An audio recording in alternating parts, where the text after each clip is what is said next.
మహాగణాధిపతయే నమః. ఓం గురుభ్యో నమః. ఓం శ్రీమాత్రే నమః. పరమేశ్వర స్వరూపమైనటువంటి జ్యోతిష, వాస్తు మరియు ఇతర అనేకమైనటువంటి శాస్త్రములను మనకు అందించినటువంటి మహర్షులకి నమస్కారం. హయగ్రీవ హయగ్రీవ హయగ్రీవేతియోపదేత్ తస్య నిస్సరతే వాణి జహ్నుకన్యా ప్రవాహవత్. అరుణాం కరుణాతరంగితాక్షీం ధృతపాశాంకుశపుష్పబాణచాపాం అనిమాదిభిరావృతాం మయూకైః అహమిత్యేవ విభావయే భవానీం. శ్రీమాత్రే నమః.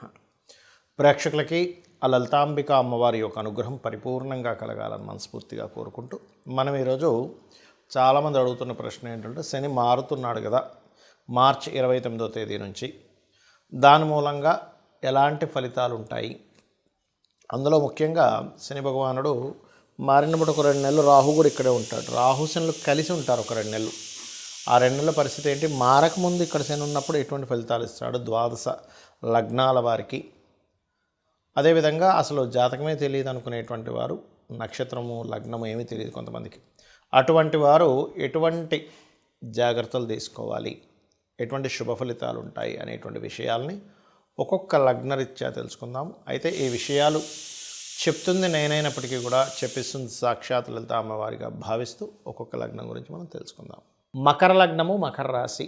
మకరం వారి కనుక చూసుకున్నట్లయితే ఈ 29/3/2025 వరకు 2లో ఉన్నాడు. అంటే ఫైనాన్స్ స్థానంలో కూర్చున్నాడు. ఆయన ఫైనాన్స్ విషయంలో ఆల్రెడీ స్ట్రెస్ అనుభవిస్తుంటారు. ఈ టైంలో ఎంత డబ్బులు వచ్చినా కూడా ఎంతో కొంత కొరత అనేటువంటి జరుగుతూ ఉంటుంది, లేదా రావాల్సిన ధనం లేటుగా రావడం, కుటుంబ సభ్యులు ధనం కోసమే కొంత పేచీ పెట్టడం, వాటి వల్లే కొంత స్ట్రెస్ కూడా ఉంటూ ఉంటుంది. ఎప్పుడైతే 3వ స్థానంలోకి వెళ్ళిపోతున్నాడో 29/3/2025 నుంచి, ఇక్కడ చాలా మటుకు రిలీఫ్ ఇస్తూ ఉంటాడు. ఎలాంటి రిలీఫ్ అండి? ఎప్పటి నుంచో లోన్స్ కోసం ప్రయత్నం చేసేటువంటి వారికి లోన్స్ లభించడం, ఉద్యోగం కోసం ప్రయత్నం చేసేటువంటి వారికి మీరు ఇంటర్వ్యూస్ సెలెక్ట్ అవ్వడం. అలాగే మరొక విషయం ఏంటంటే, ఇక్కడ ఎప్పుడైతే ఈ శని ఇక్కడికి వెళ్తాడో, ఇక్కడ మీరు మకరం వారు తీసుకోవాల్సిన ముఖ్యమైనటువంటి జాగ్రత్త ఏమిటి అంటే, ఇది మాత్రం ఎట్టి పరిస్థితుల్లో ఇన్సూరెన్సెస్ రిలేటెడ్ సంబంధించిన విషయాల్లో నెగ్లిజెన్సీ చేయకూడదు అనేటువంటి విషయాలను ఇక్కడ సూచిస్తుంది.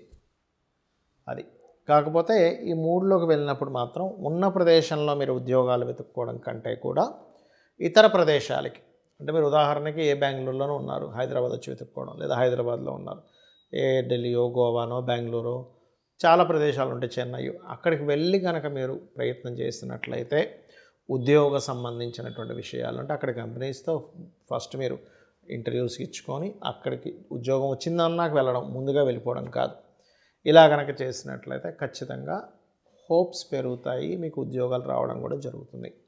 అయితే 3వ స్థానంలో శని మాత్రం కృషి, ఒక ధైర్యంగా ఒక మాట మాట్లాడడం వల్ల మీకు కలిగేటువంటి మంచి ఫలితాలు మకరం వారికి యోగిస్తాయి. 3వ స్థానంలో శని అనేటువంటిది. ఇక్కడ ఈ శని ఇక్కడ సంచరించేటప్పుడు పర్టికులర్గా రాహు కూడా 2 నెలల పాటు స్టార్టింగ్ 2 మంత్స్ అక్కడ ఉంటాడు. మార్చ్, ఏప్రిల్, మే ఈ టైంలో.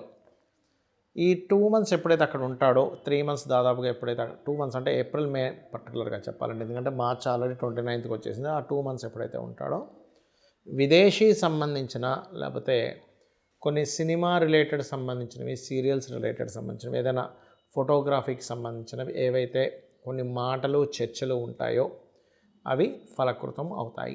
ఇక మీరు చేయవలసినటువంటి దేవత ఆరాధన లలిత అమ్మవారి యొక్క స్తోత్ర పఠనం, లేదా లక్ష్మీ అష్టోత్తరాలు చదువుకోండి. అన్ని విధాలా మీకు బాగుంటుంది.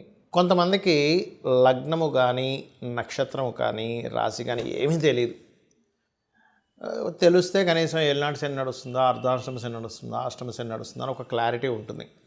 అయితే మీకు ఒక విషయం గుర్తుపెట్టుకోవాలి, అందరూ కూడా శని అనగానే అదేదో మన మీద ఆయన కక్షగట్టి ఇబ్బంది పెడుతున్నాడు అనుకుంటే పూర్తిగా రాంగ్.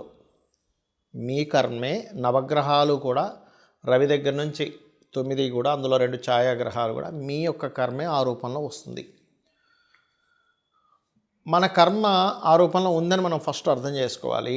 రెండవది, ఈ కర్మ దాటలేమా అంటే ఖచ్చితంగా దాటగలం. ఎప్పుడు? శని అంటేనే కర్మకారకుడు, కృషికారకుడు, శ్రమకారకుడు అంటారు. శ్రమ ఎంత మనం చేస్తే శని భగవానుడు అంత ఆనందిస్తాడు. ఇంట్లో పడుకుంటే మాత్రం ఆయన ప్రభావం చాలా ఎక్కువగా ఉంటుంది, గుర్తుపెట్టుకోండి.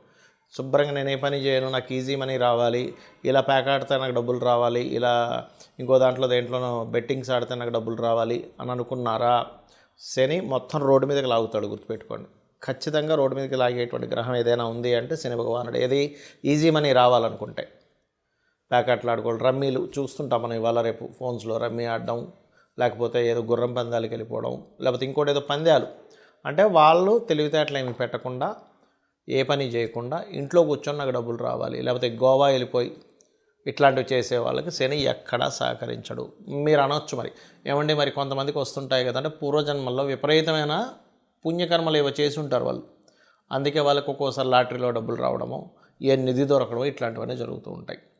అయితే శనికున్న గొప్ప క్వాలిటీ ఏంటంటే, కృషి చేశారా ఆయన ఎక్కడా మిస్ అవ్వనివ్వడండి డబ్బులు ఇవ్వడం, నథింగ్, సమస్య లేదు. అయితే ఇక్కడ మీకు మరి నక్షత్రము రాశి తెలియని వారి పరిస్థితి ఏమిటి అంటే, శని 12లో న్యాచురల్ 12th హౌస్లో తిరిగేటప్పుడు పర్టికులర్గా అది కూడా రాహుతో తిరుగుతున్నాడు కాబట్టి కొంచెం అందరూ అంటే ఈ తెలియని వాళ్ళు ఇన్వెస్ట్మెంట్ చేసేటప్పుడు మాత్రం జాగ్రత్తగా ఉండాలి. ఎందుకంటే ఇక్కడ తిరిగేటువంటి శని దేశకాల పరిస్థితుల మీద ఎటువంటి ప్రభావం చూపిస్తాడంటే, జీవుల మీద కొంచెం హెల్త్ రిలేటెడ్ ఇష్యూస్ మీద ప్రభావం చూపిస్తూ ఉంటాడు ఇక్కడ తిరిగే శని. ఎందుకంటే ఇక్కడ శని ఇక్కడ ఉంటూ గురురాశుల్లో ఉంటూ మరో గురురాశులను చూస్తున్నాడు, జీవుల మీద, హెల్త్ మీద. అలాగే కర్మ, వర్క్ మీద. అంటే నేను మీకు గతంలో ఇక్కడికి శని కుంభంలోకి ఎంటర్ అయ్యేటప్పుడే మీకు హెచ్చరించాను 2 సంవత్సరాల క్రితమే. శని ఇక్కడ నుంచి స్లోగా మేషం వరకు వెళ్తున్నాడు. అందరూ కూడా వాళ్ళ ఉద్యోగాలతో పాటు వాళ్ళు సొంతంగా ఏం చేయగలరు, వాళ్ళకి ఏం టాలెంట్ ఉంది, ప్రతి ఒక్కరిలో ఒక గొప్ప టాలెంట్ దాగి ఉంటుంది. వాళ్ళ టాలెంట్ ఏంటో గుర్తించి దాన్ని సైడ్గా పెట్టుకొని దాని ద్వారా కూడా సైడ్ ఎంతో కొంత మనీ ఎర్న్ చేసుకునేటువంటి దీంట్లోకి జనాలందరూ వెళ్ళవలసినటువంటి పరిస్థితి రాబోతుంది. అలా వెళ్ళాలి, ఇప్పటి నుంచే మీరు సెట్ చేసుకోవాలని. అందుకని ఏంటి, శనిలోకి ఎప్పుడైతే ఎంటర్ అయ్యాడో మళ్ళీ ఇంకొంచెం దాని యొక్క ప్రభావం పెంచుతూ ఉంటుంది. పెద్ద పెద్ద దేశాల్లో కొంత ఆర్థిక మాన్యాలు రావడం, కొన్ని వర్క్ చేసేటువంటి విధానాల్లో చాలా మార్పులు రావడం, కొన్ని ధర్మ విరుద్ధమైనటువంటి కొన్ని పరిస్థితులు రావడం, రాజ్య సంబంధించినటువంటి విషయాల్లో, రాజకీయ నాయక సంబంధించినటువంటి విషయాలు అనేకమైనటువంటి మార్పులు జరగడం, ఇవన్నీ కూడా జరుగుతూ ఉంటాయి స్లోగా శని యొక్క సంచారం ఎప్పుడైతే మారుతూ వస్తూ ఉందో. కాబట్టి మీకు డేట్ ఆఫ్ బర్త్ తెలిసినా తెలియకపోయినా ఏమైనా సరే ఒకటే గుర్తుపెట్టుకోండి, మీకు పనులన్నీ ఆలస్యం అవుతున్నాయి అంటే పూర్వజన్మల్లో ఎక్కడో శనికి సంబంధించిన దోషం మీరు చేశారు, అది ఈ కర్మలో ఈ రూపంలో వచ్చింది. అందుకని మీరు చేయవలసింది ఏమిటంటే, శనివారాలు ప్రత్యేకంగా తైలము ఒంటికి రాసుకొని చక్కగా స్నానం చేయండి, దానివల్ల కొంత దోషం పోతుంది. రెండవది, మధ్యాహ్నం పూట నిద్రపోకండి పొరపాటును కూడా. చిన్నపిల్లలు, స్త్రీలు, బాగా ఏజ్డ్ పర్సన్స్కి సంబంధం లేదు, వాళ్ళు నిద్రపోవాలి. ఎందుకంటే వాళ్ళకి ఎనర్జీ సరిపోదు, మాటికి మేలుకు వస్తూ ఉంటుంది. మధ్యాహ్నం పూట కాసేపు నిద్రపోవాలి. ఇంట్లో స్త్రీలు ఇంట్లో పనులు ఉంటాయి, పాపం వాళ్ళు పొద్దున్నే లేచి చేస్తారు, వాళ్ళకి శనికి సంబంధం ఇబ్బంది ఏమి ఉండదు. కానీ మంచి యువకులు ఒక 15 ఏళ్ళ నుంచి 15 ఏళ్ళ వయసు నుంచి ఒక 55 ఏళ్ళ వయసు వరకు ఉండే వాళ్ళందరూ కూడా యువకుల కిందకే వస్తారు. వీళ్ళు మధ్యాహ్నం పూట కాసేపు నిద్రపోవడం ఇట్లాంటివి చేయకండి, శని ప్రభావం ఖచ్చితంగా పడుతుంది. మళ్ళీ కొంతమంది సాధకులు ఉంటారు, రాత్రి సమయంలో జపం చేసుకుంటారు, రాత్రంతా అమ్మవారి జపాలు చేసేవాళ్ళు ఉంటారు, వాళ్ళు మధ్యాహ్నం పూట కాసేపు పడుకోవచ్చు, దానికేం కాదు. నైట్ డ్యూటీస్ చేస్తూ ఉంటారు కొంతమంది, వాళ్ళకి ఇబ్బంది ఏం లేదు. కానీ మీకు ప్రభావం పడకుండా ఉండాలంటే మాత్రం ఇవి ఖచ్చితంగా పాటించాలి. ఎక్కువగా వాకింగ్ చేయాలి, ఎక్సర్సైజెస్ చేయాలంటే మార్స్ ఎనర్జీని పెంచుకోవాలి. ఇక్కడ హోమాలకు ఎక్కువగా పార్టిసిపేట్ చేస్తుండాలి, చండీ హోమము లేదా చండీ పారాయణం చేస్తుండాలి. ఆంజనేయ స్వామి ఆలయం కానీ, నరసింహస్వామి ఆలయం కానీ, ఏదైనా శక్తి దేవత ఆలయాలు లేదా గణపతి ఆలయం లేనట్లయితే మీకు దగ్గరలో రావి చెట్టు ఉన్నా కూడా దాని చుట్టూ ప్రదక్షిణం చేసినా కూడా మీకు ఆ యొక్క దోషం అనేటువంటిది పరిపూర్ణంగా తొలగిపోతుంది. సో ఈ రకంగా చేసి మీ యొక్క అభివృద్ధి ఆ యొక్క స్వామివారి అనుగ్రహం లేదా అమ్మవారి అనుగ్రహం ద్వారా మీరు పొందాలని కోరుకుంటూ శ్రీమాత్రే నమః.